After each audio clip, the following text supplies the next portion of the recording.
तो फ्रेंड्स, आज मैं आपके साथ शेयर करने जा रही हूँ राजस्थान के चिड़ावा शहर की प्रसिद्ध साग रोटा की रेसिपी, वो भी बिल्कुल देसी अंदाज में। इसे खाने के लिए लोग दूर दूर से आते हैं और इसका एंजॉय करते हैं। इसे स्पेशली नवंबर से फरवरी माह में, सर्दियों में इसे बनाकर खाया जाता है। तो फ्रेंड्स, चलिए रेसिपी को बनाना शुरू करते हैं। हेलो फ्रेंड्स, मैं हूँ संगीता और मेरे चैनल पर आपका बहुत बहुत स्वागत है। अगर आज की रेसिपी ट्राई करने के बाद पसंद आए तो प्लीज वीडियो को लाइक, शेयर और चैनल को सब्सक्राइब कर लें। बहुत ही टेस्टी साग रोटा बनाने के लिए सबसे पहले हम ये लाल साबुत मिर्च लेंगे। इनको मैंने 1 घंटे पहले पानी में भिगो दिया था और फिर 2 से 3 पानी से इनको वॉश करके और इनमें एक उबाल आने तक इनको बॉईल कर लिया है। इससे मिर्च की झांस निकल जाती है। अब मिर्च को पानी से अलग करते हुए एक मिक्सर जार में डालेंगे।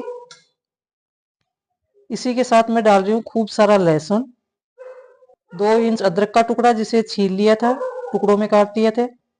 अब इसमें ज्यादा पानी नहीं डालेंगे, 1 से 2 छोटा चम्मच पानी डालेंगे ताकि ये आसानी से पिस जाए। अब इसका एक पेस्ट बना लेंगे।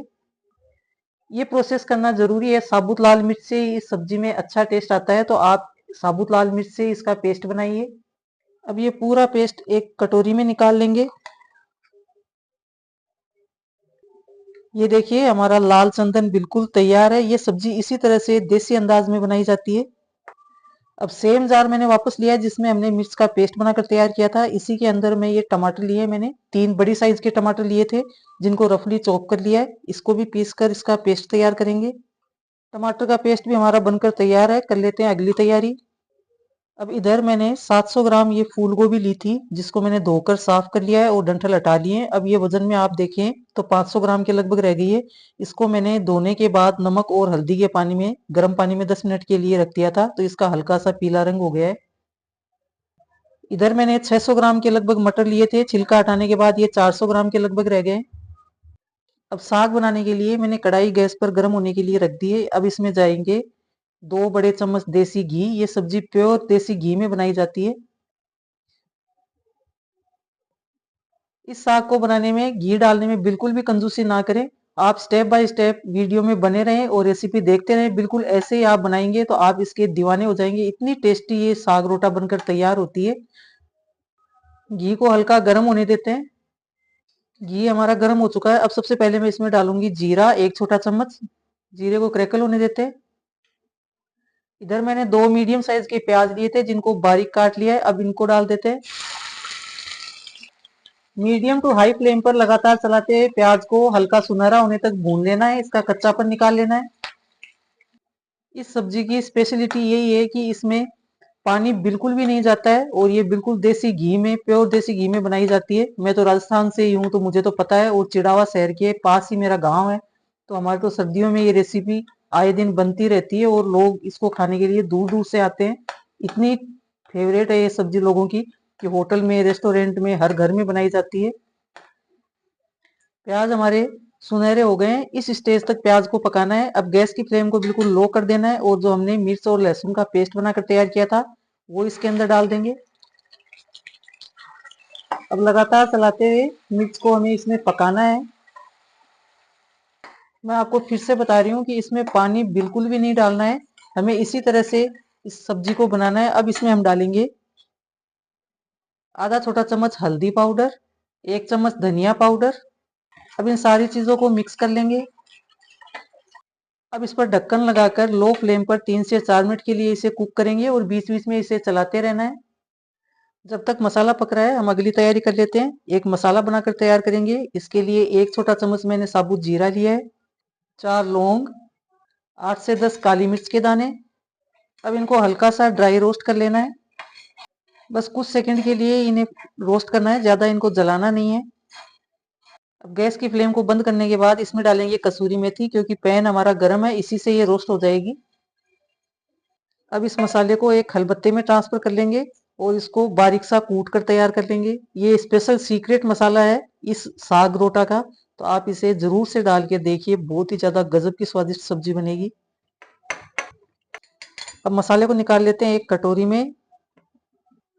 इधर मसाले को पकाते हुए 3 से 4 मिनट हो गए हैं। मैंने इसको बीच बीच में चला लिया था क्योंकि चिपकने का डर होता है। हमने इसमें पानी का बिल्कुल भी यूज नहीं किया है। एक बार फिर से इसे चला लेते हैं। कितना दानेदार सा ये मसाला पककर तैयार हुआ है।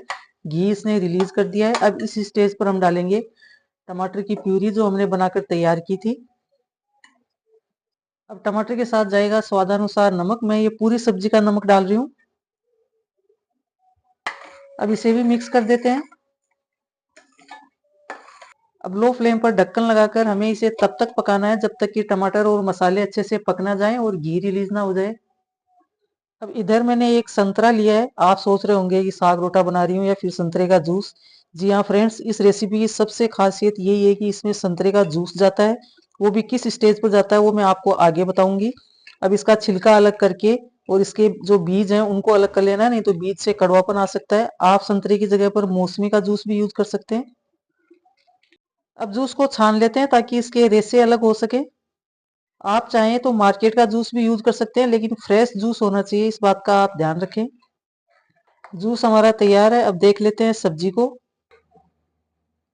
ये देखिए टमाटर और मसाले हमारे लगभग पक चुके हैं। इसने घी रिलीज कर दिया है। अब इस स्टेज पर हम डालेंगे हमारे तैयार मटर। ये मैंने फ्रेश मटर लिए हैं, आप फ्रोजन मटर भी ले सकते हैं, लेकिन सर्दी के इस मौसम में फ्रेश अच्छे मटर आ रहे हैं तो आप फ्रेश मटर का ही यूज कीजिएगा, ज्यादा टेस्टी लगेगी सब्जी।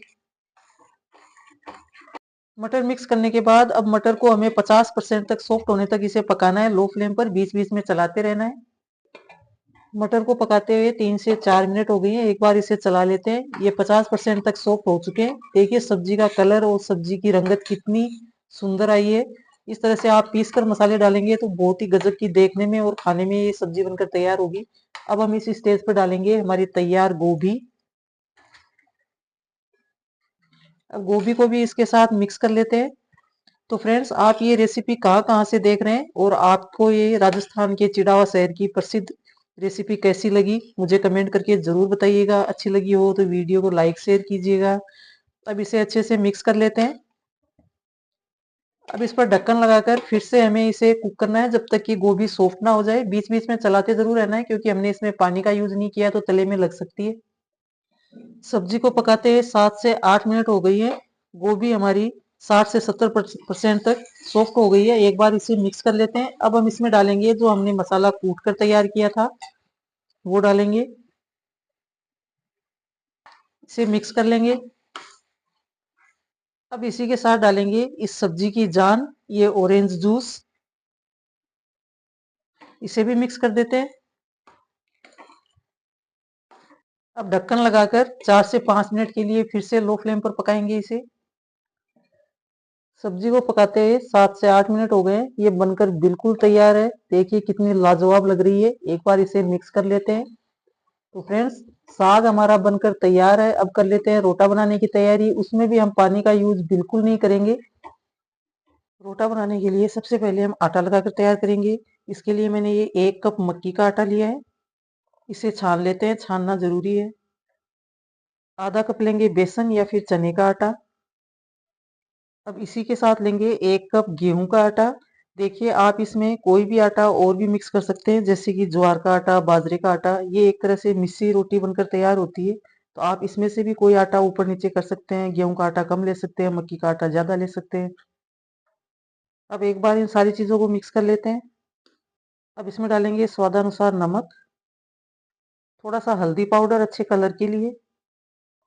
अब इधर मैंने 5 तरह के मसाले तैयार किए हैं कूट कर। इसमें आधा छोटा चम्मच सौंफ है, आधा चम्मच जीरा है, आधा चम्मच साबुत धनिया है और आधा चम्मच अजवाइन है और कसूरी मेथी है। इनको मैंने ड्राई रोस्ट करके हल्का सा दरदरा कूट लिया था। ये मसाले इसके अंदर ऐड करेंगे। इसी के साथ डालेंगे फ्रेश धनिया पत्ता। धनिया पत्ता हमने सब्जी में नहीं डाला था, उसका एक रीजन था क्योंकि ये सब्जी ऐसी है, इसे 4-5 दिन के लिए फ्रिज में स्टोर करके खाया जा सकता है। तो जैसे आपको खाने का मन करे सब्जी निकालिए, गर्म कीजिए, धनिया पत्ता डालिए और सर्व कीजिए। अब इसमें डालेंगे 2 से 3 छोटे चम्मच देसी घी। घी को भी मिक्स कर लेंगे।